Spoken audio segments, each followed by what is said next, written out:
Salve, salve, bom dia, boa tarde, boa noite para quem estiver me assistindo. Meu nome é Luiz Gomes e está começando mais um Divagações. O tema de hoje é o livro Siddhartha, de Hermann Hesse. Para quem nunca leu esse livro, mas que entende sobre budismo, que pratica o budismo, pode se confundir, né? Achar que esse livro conta a história do Buda histórico, Siddhartha Gautama, mas não é bem assim. O livro traz uma leve inspiração ao Buda histórico, mas a história não tem nada a ver. Inclusive o personagem Siddhartha, né, da história do Hermann Hesse, eu acho que a única semelhança que tem entre ele e o Buda histórico é que os dois alcançam a iluminação no final. Pronto, já dei um spoiler. Mas enfim, né, no restante é uma história completamente diferente, uma história fictícia, mas que traz muitos aspectos da espiritualidade oriental, principalmente do budismo, que é muito interessante aqui a gente dar uma analisada. Antes de eu começar a falar sobre o livro, vou falar um pouquinho sobre o autor. Hermann Hesse foi um escritor alemão, naturalizado suíço, que escreveu várias obras lá no início do século XX. Dentre elas, as principais podem ser consideradas O Jogo das Contas de Vidro e O Lobo da Estepe, que esse último, no caso, é bem peculiar porque Lobo da Estepe, no original em alemão, é Der Steppenwolf. E esse nome, Steppenwolf, foi usado, né, por uma banda bem conhecida dos Estados Unidos na época, na década de 60 ali, como o nome da banda, Steppenwolf, né? Para quem não conhece, é uma banda muito interessante. Então Hermann Hesse ele teve muito contato com a filosofia, com a espiritualidade, com as religiões orientais de um modo geral, principalmente indiana, né? Ao longo da sua vida. Ele inclusive fez uma viagem para a Índia que o inspirou a escrever esse livro, o Siddhartha. E além de ter contato com essa espiritualidade oriental, ele também teve muito contato com a psicologia analítica. Ele tinha um amigo que era discípulo do Jung, né? E aqui eu devo expressar minha admiração pelos interesses de Hermann Hesse, porque ele se interessa por 3 assuntos que são a minha paixão. Um que é as religiões orientais, filosofia oriental como um todo. 2, psicologia analítica. E 3, psicologia analítica integrada às religiões e à filosofia oriental. Então, cara, assim, ele fala a minha língua praticamente. Eu adoro esses assuntos. E aí, mesmo tendo escrito muitas obras que foram muito aclamadas durante a sua vida, ter ganhado até 2 prêmios, né? Um prêmio Nobel de literatura, o prêmio Goethe também de literatura, ele não era muito conhecido em vida, né? Ele só passou a ser mundialmente conhecido depois da morte dele em 1962. A partir da década de 60, as obras de Hermann Hesse viraram best-sellers nos Estados Unidos e se encaixaram muito com aqueles movimentos de contracultura que estavam crescendo nos Estados Unidos, né? Dos hippies, daquela coisa toda do contato com as filosofias orientais. Então, um livro como Siddhartha, por exemplo, caiu como uma luva para essa galera que procurava, né, esse contato com a espiritualidade oriental, e sem falar no Lobo da Estepe, né, Der Steppenwolf, que também caiu como uma luva para quem buscava tanto essa espiritualidade como a psicodelia, né? Eu nunca li Der Steppenwolf, né, o Lobo da Estepe, mas falam que é um livro assim, muito alucinante, muito psicodélico. De repente pode ser até o próximo livro que eu vá ler dele, porque eu gostei muito da linguagem do autor, né?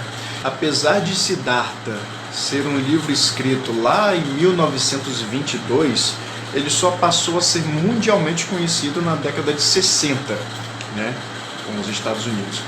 E aí entra a minha opinião. O que acontecia nessa década, né? As pessoas já estavam saturadas, pela leitura que eu faço da história nesse período, as pessoas elas já estavam muito saturadas com esse sistema ocidental tão quadrado, tão certinho, sabe?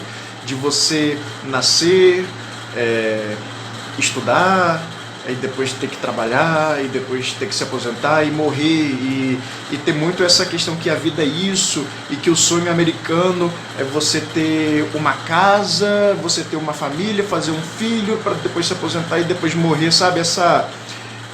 Inclusive também a religião nessa época, né? A religião cristã engessada, com aqueles dogmas já sem significados algum, né? Tudo aquilo na cabeça do jovem ali dos anos 60, né? Fruto também, né, de um crescimento econômico, de uma vida mais confortável, que puderam pensar mais sobre a vida, chegaram, olharam aquilo tudo, aquele marasmo todo e falaram, gente, a vida não pode ser só isso, tem que ter alguma coisa que dê algum significado, né? Inclusive em relação à religião, por exemplo, eu falo aqui sobre o cristianismo em si ser uma religião muito vazia, de dogmas muito superficiais. Eu digo assim que o cristianismo é assim para as massas, né?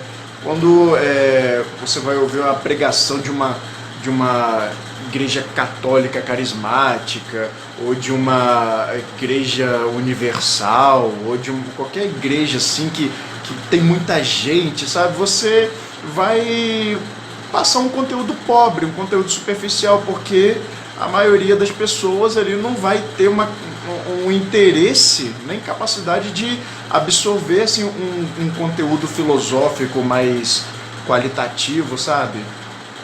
O cristianismo em si, quando você pega para estudar essa religião, ela é tão fantástica quanto qualquer religião oriental por aí, né? O problema é a massificação, é a vulgarização, e acaba tornando... Eu, por exemplo, quando era criança, né, eu odiava, eu não conseguia ficar quieto dentro de uma igreja, eu não conseguia ter uma conversa sadia com algum religioso. Nas aulas que eu tive de catecismo, aquelas coisas todas, eu tentava me aprofundar, eu já era taxado como doido, como herege, enfim. Então não tem, o jovem, né, vai olhar para aquilo ali e vai falar, porra, é só isso, mano. Então eu vejo muito disso, né? Fora todo esse sistema ocidental, né, que força a gente a pensar que a felicidade tá numa casa de 2 andares, com esposa, né, com filhos, enfim. Isso aí eu percebi que na época os jovens ali daquela década, eles estavam ansiosos, né, por um significado mais profundo para a vida, e um significado que o Ocidente não oferecia, o Ocidente ali daquela época não oferecia para eles. Então, com essas guerras, principalmente com a guerra do Vietnã, né, que quer queira ou quer não queira, houve um intercâmbio cultural, né, entre a cultura ocidental e a cultura oriental que foi muito intensificado. Várias ideias do Oriente vieram para os Estados Unidos, né, vários jovens ali, vários hippies, várias pessoas começaram a ter contato com essa espiritualidade alternativa, né?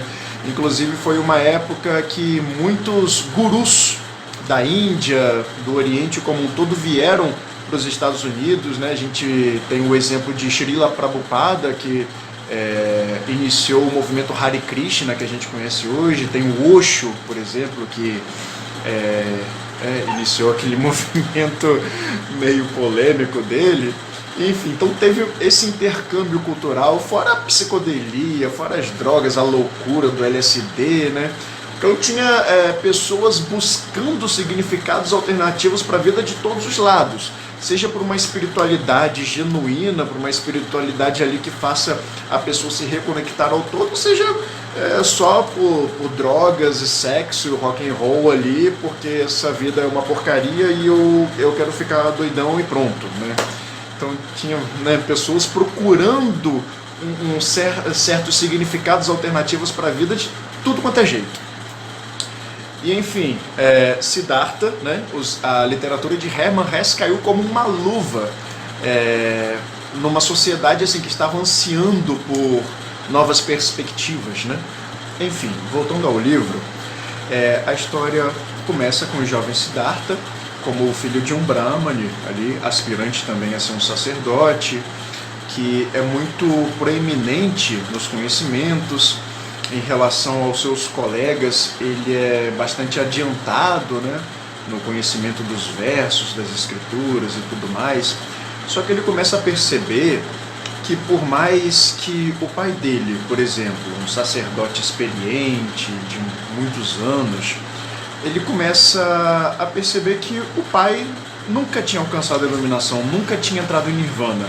E nenhum dos outros daqueles sacerdotes que ele conhecia, que ele tinha contato, também tinha alcançado essa iluminação que se prometia tanto nas escrituras que o Siddhartha lia.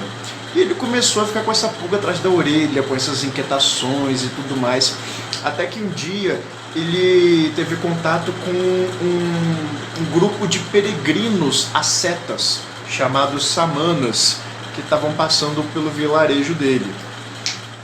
Ascetas são pessoas que praticam austeridades, que evitam os prazeres da vida, aquela pessoa que não bebe, não fuma, não faz sexo, não quer saber de nada, só quer saber das coisas espirituais, né? Então tinha um grupo dessas pessoas que praticavam o asceticismo com muita austeridade, que estava passando, né, pelo vilarejo dele, esse grupo, né, chamado de samanas. E ele começa a observar esse grupo e ele tem uma sacada, que é o quê? Poxa, eu estou aqui, né, por tanto tempo estudando as escrituras, estudando, né, os Vedas e tudo mais, e as outras pessoas que passaram por isso que eu estou passando nunca alcançaram a iluminação. Mas eu quero alcançar a iluminação, eu quero saber o que é isso, eu quero saber o que é esse Atman, que eu tanto estudo, que eu leio nas escrituras, eu quero saber o que é Brahma, que eu tanto estudo, eu quero saber o que é Nirvana, né? São conceitos do hindu, né? E ele só sabia intelectualmente essas coisas, ele não tinha experimentado essas coisas, então ele queria conhecer, né? E daí ele teve a ideia de se juntar aos samanas, e foi uma discussão com o pai ficou desapontado, mas ele ficou ali querendo ir com os samanas e acabou indo, né? Até levou um amigo dele, que aparece muito na história, que é o Govinda. O Govinda também acompanha o Siddhartha. Interessante que Govinda, né, é um dos nomes de Krishna no Bhagavad Gita, né? Enfim, por isso, aí já dá para ver essa influência oriental, essa influência indiana como um todo, né, do Hermann Hesse. Só que com o tempo, com os samanas, né, depois de muito tempo estar acompanhando e ter aprendido todos aqueles exercícios de austeridade, do jejum, da meditação, da mortificação da carne, né, saber suportar a dor e passar por tudo aquilo com toda a serenidade, depois de aprender tudo isso com samanas, ele percebeu também que o mais ancião, né, dos samanas que estavam ali, que era o líder deles, que, né, fazia acontecer, também não tinha alcançado o Nirvana, né? E aí ele começou a pensar também, aquelas inquietudes voltaram, e daí tem uma parte muito interessante que já mostra o Siddhartha conversando com o Govinda, questionando a decisão dele de ter se juntado aos samanas, né, se aquilo que ele tinha feito estava dando certo, porque ele viu que ninguém ali dentro dos samanas alcançou a iluminação, e aí ele fala que assim, tudo aquilo que ele aprendeu, na verdade, é corriqueiro entre a maioria das pessoas que ele via naquela época. No jejum, por exemplo, tinha muita gente que passava fome na Índia naquela época. Gente, meu cachorro quer aparecer. Esse aqui é Cisso. Cisso, dá um oi pra câmera. Olá! Enfim, vou falar com ele aqui no meu colo para ver se ele fica quietinho. Enfim, então na conversa ali com o Govinda, o que aconteceu? O Siddhartha falava, olha, em se tratando do jejum, as pessoas que passam fome aqui no meu país, eles já praticam, eles têm que praticar o jejum, né? Independente de quererem ou não. Ou então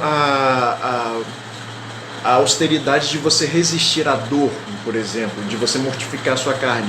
Os mendigos que vivem na sarjeta, que estão nas ruas, que às vezes têm que dormir no frio, eles já praticam essa austeridade. E até no caso da meditação, né, as pessoas quando vão para um bar e vão se embebedar, eles acabam também se esquecendo da realidade, assim como ele fazia na meditação, né? No caso desse livro, a meditação para o Siddhartha só servia nisso. Ele entrava numa espécie de transe, ficava ali, fugia da realidade, ficava levinho, ficava nas dúvidas, e depois voltava, a realidade estava a mesma. Então ele percebeu que essas atitudes austeras não estavam levando ele a muitos lugares, entendeu? Ele continuava o mesmo ali, né? E percebeu que nenhum dos samanas tinha entrado em Nirvana, e acabou que chegou uma hora que ele realmente resolveu abandonar também os samanas. E o Govinda o resolveu acompanhar. Daí, depois de um tempo que Govinda e o Siddhartha estavam vagando sem rumo, querendo achar alguma forma de se iluminar, eles acabaram que uma certa cidade conheceram um homem que diziam que tinha entrado no estado de Nirvana, que tinha alcançado a iluminação, que era o Gotama. E aí, quando o Siddhartha viu o Gotama, ele logo percebeu que realmente se tratava de um homem santo, de um homem que tinha alcançado mesmo a plenitude, o Nirvana, a iluminação, pelo jeito de andar, pelo jeito de falar, pela despreocupação na sua expressão, pela simplicidade e tudo mais. Ele viu que realmente era um homem santo que estava ali. E o Govinda, né, o amigo que estava com ele, prontamente quis fazer parte dos monges que seguiam Gotama. E aí, só que Siddhartha não quis. E foi a partir daí que os dois se separaram. E a gente vê depois assim que o argumento do Siddhartha de não ter ficado ali junto com os monges seguidores de Gotama foi porque ele percebeu ali que Gotama ele alcançou a iluminação sem seguir ninguém, e que nenhum dos monges que estavam seguindo Gotama tinham alcançado a iluminação por seguir Gotama. E aí ele falou: olha, eu realmente admito que Gotama alcançou a iluminação, o Nirvana, mas não é o seguindo que eu vou alcançar, não é assim que eu vou fazendo, né?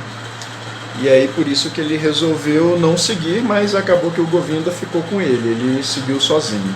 E tem uma parte muito interessante nesse ponto da história que faz o Siddhartha também despertar, que foi o quê? Ele até chegou a conversar com o Gotama, falou: olha, eu concordo muito, eu tenho certeza que você é um iluminado, que você é um Buda e tudo mais, mas eu sei que não é te seguindo que eu vou alcançar a iluminação, então daqui eu me despeço e tudo mais, e foi tudo de boas. Chega um ponto, né, que Siddhartha estava ali sozinho, refletindo sobre o que tinha acontecido, o que ele ia fazer e tudo mais, e na reflexão ele viu que o Gotama acabou ficando com o Govinda resolveu ficar com ele, e a partir desse solilóquio, desse diálogo interno com Siddhartha mesmo, ele percebeu que, na verdade, o que estava faltando para ele era a procura por ele mesmo, porque na vida inteira de Siddhartha passou a vida procurando pelo Atman, procurando pelo Brahma, por agradar aos deuses, pelo estado búdico de Nirvana, procurando tudo quanto é coisa que estava naquelas escrituras, que estavam nos conteúdos e tudo mais, e nunca o procurava. Aí entra até aquela questão do autoconhecimento. A partir desse momento ele percebeu que o caminho para alcançar a iluminação, para alcançar esse estado, não é para cima, não é para baixo, não é para frente, não é para trás, não é no livro, não é no Buda, não é ninguém. É nele mesmo, né? É um caminho para dentro. E aí, depois que ele teve essa iluminação, deixa eu pegar isso de novo. Se quer ouvir a história. E a partir do momento que ele teve esse insight, né, que ele descobriu, ele se iluminou. E aí até o livro descreve como que ele passou a enxergar as coisas, né? Que antes, né, a forma dele de ver, de sentir o mundo era muito regida pelos próprios conceitos, pelos próprios pensamentos que ele tinha. Ele estava sempre julgando, sempre tendo descargas de apego ou de aversão em tudo que vinha para ele, tudo que ele enxergava, que ele escutava, que ele sentia e tudo mais. Era sempre regido, né, por pensamentos, por sentimentos, por emoções, por apego, por aversão. E nesse momento que ele despertou, ele acabou vendo todas as coisas em volta dele como se fosse a primeira vez, como se ele tivesse nascido ali, né, sem nenhuma barreira, sem nenhum véu de pensamento, de sentimento em cima das coisas, né? Então abriu-se um novo mundo para ele, né? Foi esse despertar. Eu achei muito interessante, né? Essa forma de despertar que foi descrita, né, pelo Hermann Hesse. E daí, após ter alcançado o Nirvana, né, ter se tornado realmente ali um espectador da vida, um observador de si mesmo e de tudo, né, ele continuou vagando, né, e admirando tudo, né, que se desacortinava para ele. Aí teve um determinado momento que ele resolveu viver a vida mundana, mas não pelo desejo material ali, eu quero viver nessa cidade, eu quero trabalhar aqui porque eu quero ganhar dinheiro, eu quero fazer, eu quero acontecer. Não, ele começou a viver aquela vida mundana ali pela própria diversão de vivê-la, né? Ele entrou na cidade, ele logo se identificou com uma mulher chamada Kamala, né? E que era uma cortesã, inclusive, e aí ela falou para ele que os dois tiveram contato, né? Ela falou para ele que os dois só ficariam juntos se o Siddhartha tivesse dinheiro, tivesse roupas ricas, né? Sapatos ricos e tal, que fosse um homem rico. E aí Siddhartha resolve entrar nesse jogo. Beleza. Só que assim, a princípio, Siddhartha tinha entrado naquilo com o objetivo simplesmente de jogar um jogo e não ganhar esse jogo, né? Logo Siddhartha arranjou um emprego, começou a trabalhar para um comerciante que o ensinou muitas coisas, e aí ele começou a ganhar dinheiro e tudo mais, e começou a ter as suas noites com a Kamala, virou até um amigo, né, uma espécie de amigo colorido da Kamala e tudo mais. E aí foi ganhando dinheiro, foi ganhando posses, teve uma casa, começou a ter criados e tudo mais. E a princípio era tudo aquilo como se ele fosse apenas um jogador desinteressado, entendeu? Só que a partir do momento que ele continuou nessa vida, aquele brilho, né, que ele tinha de ver, de toda aquela novidade que ele teve depois de despertar, começou a se desgastar. E aí, de um determinado ponto, ele passou a se interessar por essa vida, se apegar a essa vida mesmo, né? Se apegar pelos resultados que aquilo poderia proporcionar para ele. E enfim, e começou a causar um vazio muito grande dentro dele. Acabou que no final ele se sentia completamente enredado naquela realidade, né?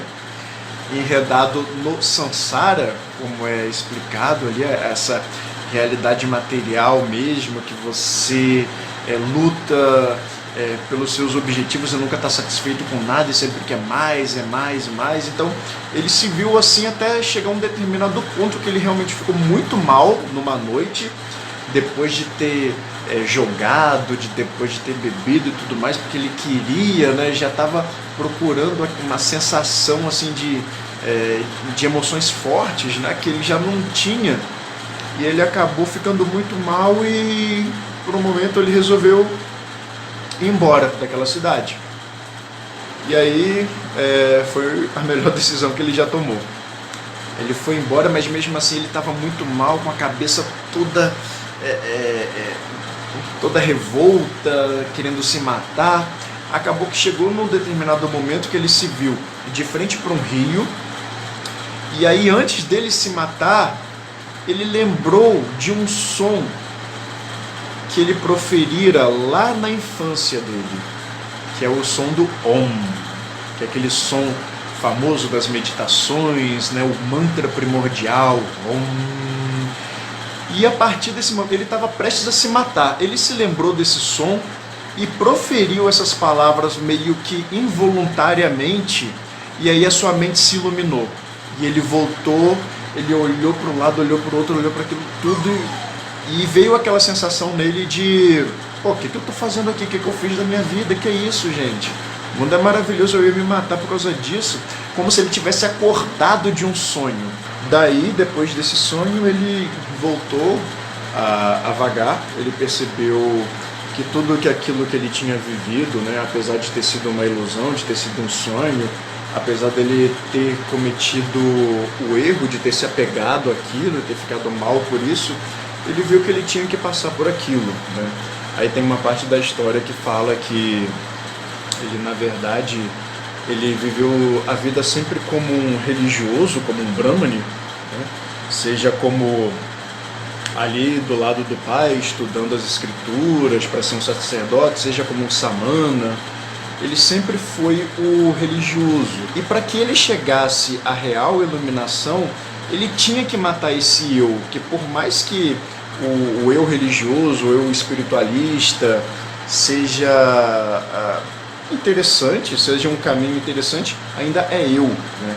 Então ele teve que entrar no eu comerciante, no eu jogador, no eu beberrão, no eu amante, para anular tanto esse eu sacerdote quanto esse eu mundano que ele teve, como se fosse uma purificação.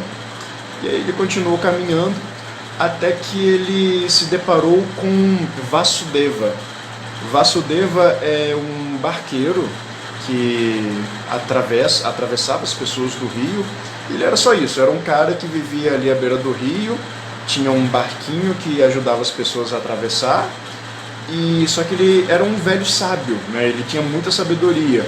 Ele nunca foi um homem letrado, ele nunca leu muitos livros, né? Ele nunca foi de procurar nada pelas palavras, mas ele tinha uma característica que ele escutava o rio. Ele falava assim: eu escuto o rio. E por essa escuta, né, que ele desenvolveu muita sabedoria, aquela sabedoria simples, né? Aquelas pessoas simples que a gente vê, que nunca teve um estudo, às vezes são até analfabetas, mas tem uma visão assim, de mundo, né, que deixa a gente surpreso, né?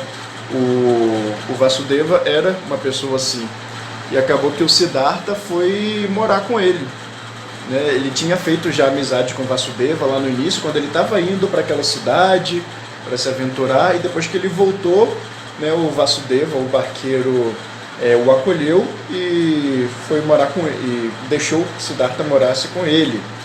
E aí Siddhartha indiretamente torna-se um discípulo de Vasudeva.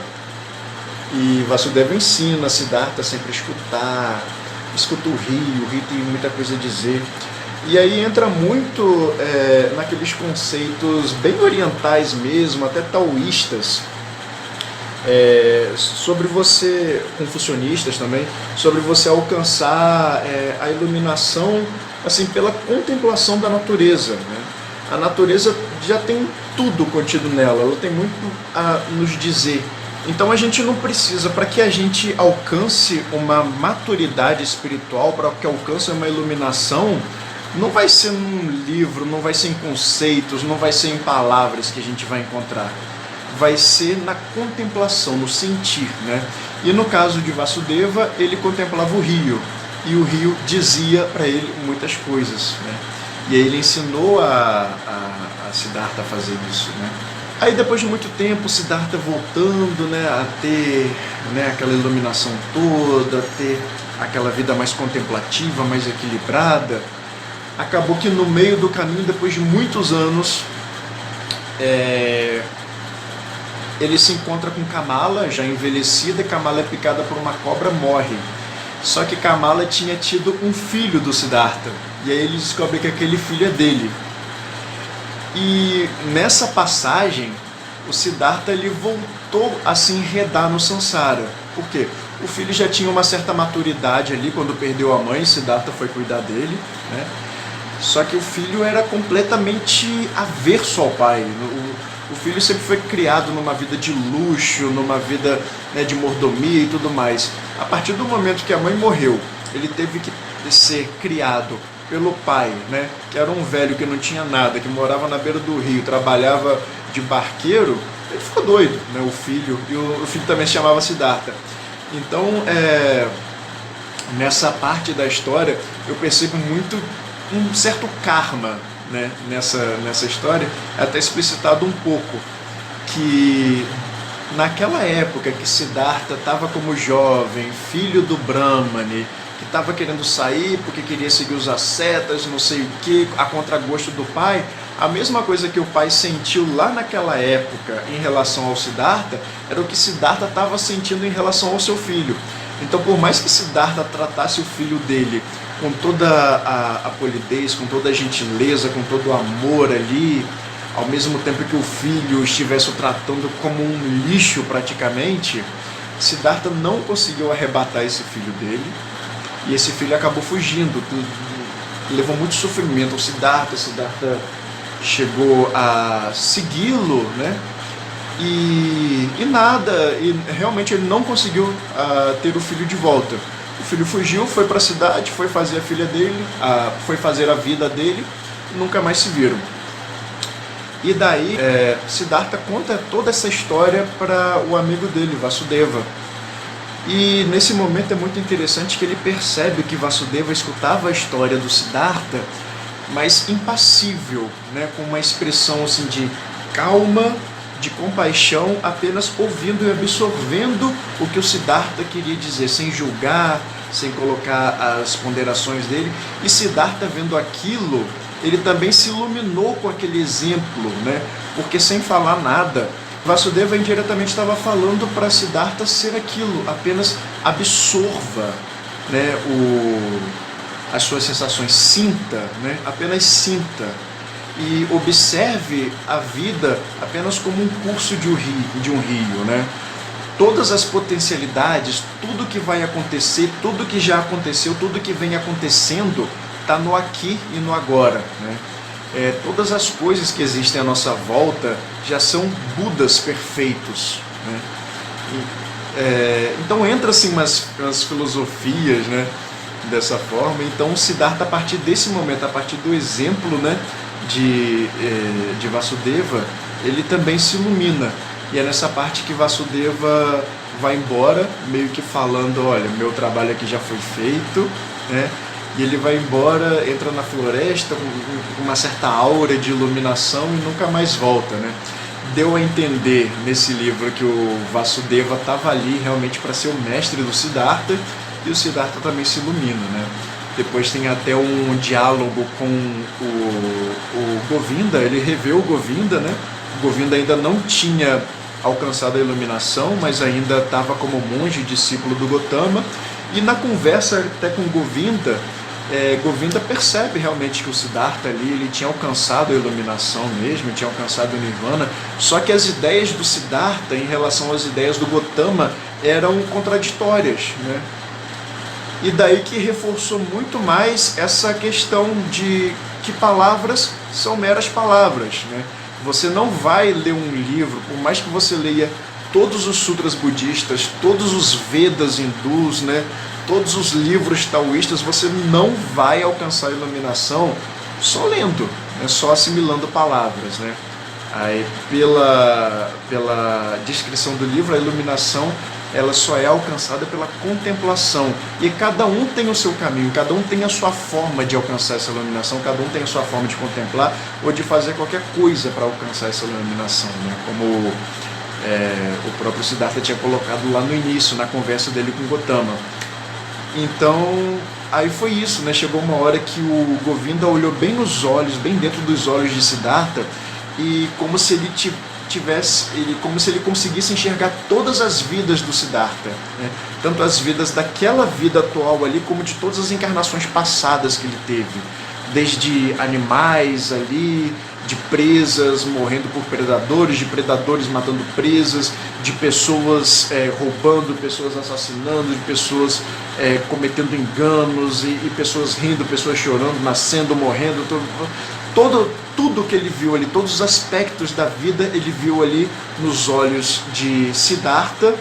E acima disso tudo, né, o próprio rosto de Siddhartha pleno, em paz, sereno, né, como se todas aquelas vidas coexistissem numa mesma vida e fosse a mesma coisa, né? Então, enfim, traz muita filosofia aquele livro, né? Realmente vale muito a análise, a leitura. E essas foram as impressões que eu tive.